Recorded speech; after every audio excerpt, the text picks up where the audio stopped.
Meus amados irmãos, a paz do Senhor, agradeço a Deus pela vossa vida, graças a Deus por estarmos aqui mais uma vez. Continue orando por mim, pela minha esposa, pela minha família, pelos meus filhos, para Deus continuar nos ajudando. Eu quero agradecer por você sempre estar ouvindo as nossas reflexões. É muito importante quando paramos para ouvir e meditarmos na palavra. Escute até o fim. É muito importante. 15 minutos não vem atrapalhar, pelo contrário, vem ajudá-los a compreender melhor as Santas Escrituras. Meus irmãos, na primeira carta que Paulo escreveu aos Coríntios, no capítulo 14, versículo 40, ele nos diz que faça-se tudo decentemente e com ordem.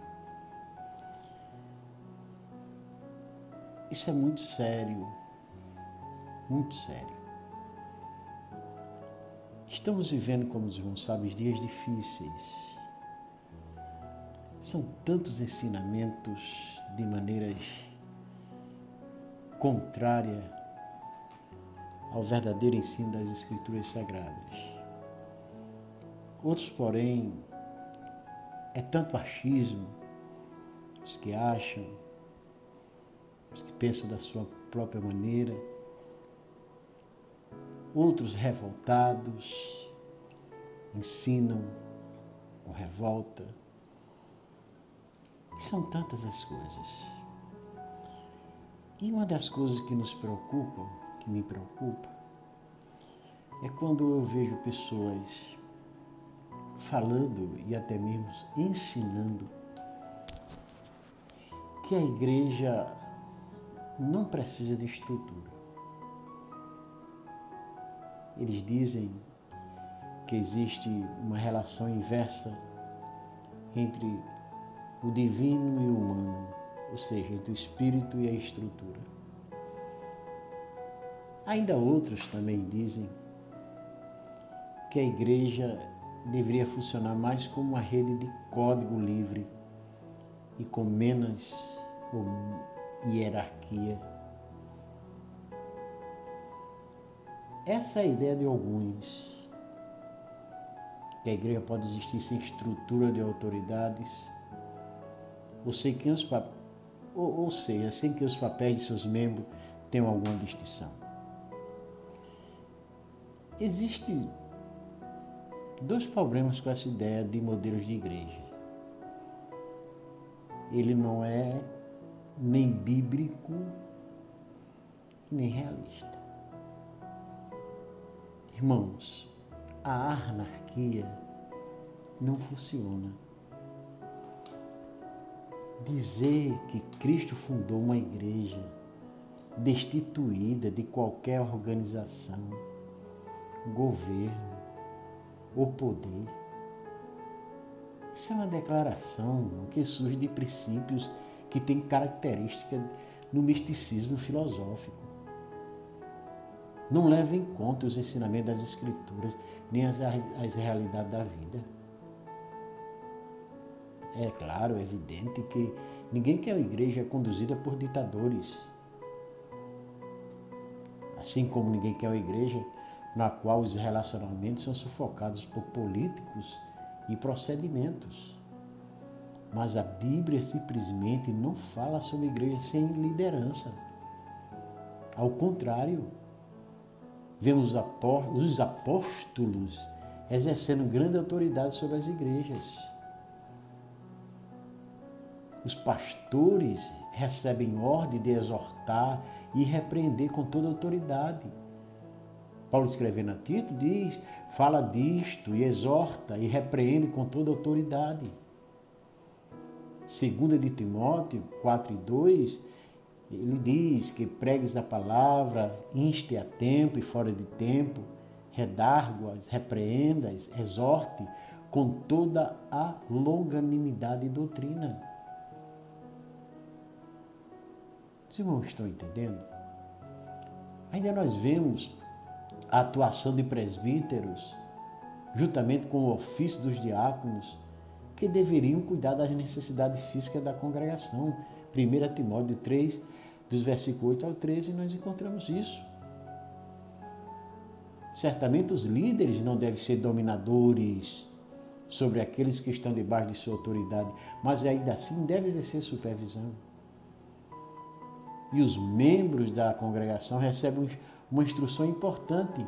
Está escrito em Hebreus 13:17, obedeçam aos seus líderes e submeta-se à autoridade deles. Eles cuidam de você como quem deve prestar conta. Do mesmo modo, muito da literatura contrária à igreja, como a conhecemos, nutre forte predisposição contra os pastores. Como grupo, os pastores certamente não estão acima das críticas, mas o ofício em si não deve sofrer reprovação. Afinal de contas, Cristo designou alguns para apóstolos, outros para profetas, outros para evangelistas, outros para pastores e mestres. Não podemos desprezar o ofício pastoral, simplesmente porque preferimos uma estrutura plana ou apenas porque alguns pastores são nécios. É igualmente importante, irmãos, perceber que o papel do pastor está repleto de ricas imagens bíblicas. Pois os pastores de ovelhas são protetores, provedores e guia das ovelhas. Os pastores da igreja devem ser o benevolente da autoridade. A autoridade sem compaixão leva ao autoritarismo implacável. Compaixão sem autoridade leva ao caos social. Essa é uma visão muito mais equilibrada e bíblica do ministério pastoral do que tudo ou nada, e de que a autoridade tirânica ou nenhuma autoridade promovidas por alguns autores contemporâneos. Além de serem bíblicas, as estruturas de liderança são simplesmente inevitáveis. Nenhum grupo pode persistir por um período de tempo significativo sem devolver alguns padrões de liderança. Alguma diferenciação nos papéis dos membros, algumas formas de gerenciar o conflito, algumas maneiras de articular os valores de normas comuns e algumas sanções para garantir níveis aceitáveis de conformidade a essas normas. Alguém precisa dar a palavra final. Como todos nós sabemos, existe estrutura de autoridade até mesmo numa unidade tão pequena e orgânica como a família. Mãe e pai estabelecem as regras, tendo o pai como líder. Num bom lar haverá estruturas e rotinas. As tarefas serão divididas. Tem horário de ir para a cama. As contas serão pagas em determinado dia. As refeições serão servidas por volta de certo horário. Toda casa tem várias regras, assim como diversos padrões para a tomada de decisão que ajuda a trazer alguma medida de ordem em meio aos caos. O mesmo vale para a família.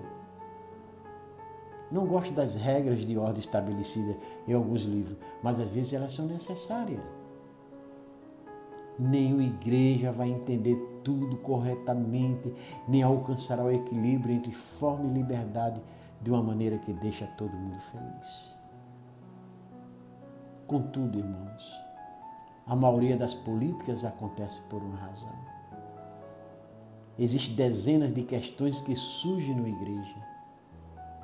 Nos dias de Paulo, a questão era as viúvas. A gente vê isso em 1 Timóteo 5, 13 a 16. Nos nossos dias, são políticas de leis de segurança em relação às crianças. São manuais internos.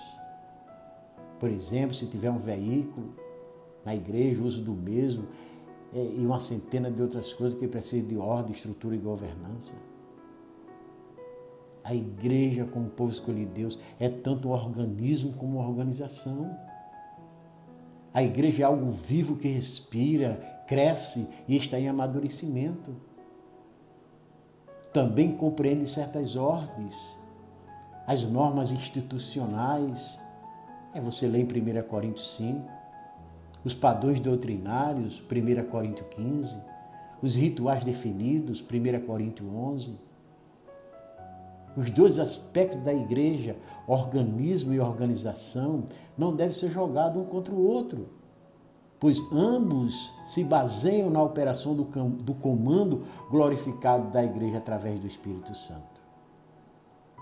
Ofícios e dons, governança e pessoas, organização e organismo, todas essas coisas estão relacionadas.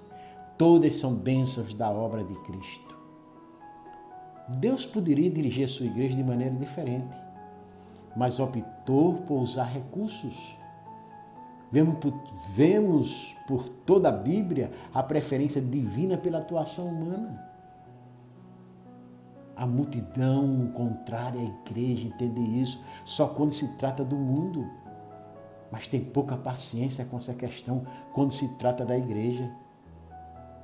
Contrastam o espírito e as estruturas, o cuidado de Cristo e o cuidado pastoral, e a autoridade divina com a autoridade humana. A igreja ou congregação é um organismo articulado. Ao falar da igreja como corpo de Cristo, incluímos sua articulação e ordem. Ambas são essenciais ao corpo e são uma designação divina. Um corpo desarticulado está fardado a perecer. Um corpo desarticulado está fadado a perecer. A ordem na igreja é divina, tanto em origem como em caráter. É claro, tenha o propósito de servir, não de dominar. Que Deus em Cristo continue vos abençoando.